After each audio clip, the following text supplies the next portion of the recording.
দেশের শীর্ষস্থানীয় news channel news 24 television চ্যানেলের নামের সাথে মিল রেখে ফেসবুকে রাজশাহী ইউনিভার্সিটি নিউজ 24 নামে ভুয়া পেজ খুলে নানা ধরনের উস্কানিমূলক ও সরকার বিরোধী পোস্ট করার ঘটনায় সাধারণ ডায়েরি করা হয়েছে।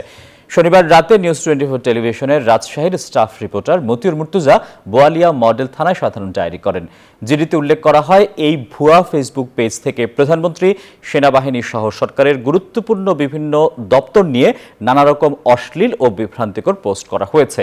এ বিষয়ে রাজশাহী মেট্রোপলিটন পুলিশের মুখপাত্র জামিরুল ইসলাম জানান, এ বিষয়ে তদন্ত শুরু করা হয়েছে। ইতোমধ্যে আমরা তদন্ত আরম্ভ করেছি।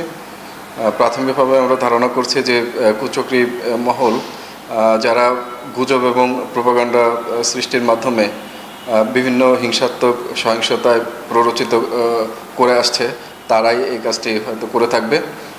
এ বিষয়ে বিশদ তদন্ত করা হবে। তদন্ত করে যাদের এখানে ইনভলভমেন্ট হয়েছে, যারা এই কাজটি করেছে, তাদেরকে আইনের আওতায় আনা হবে।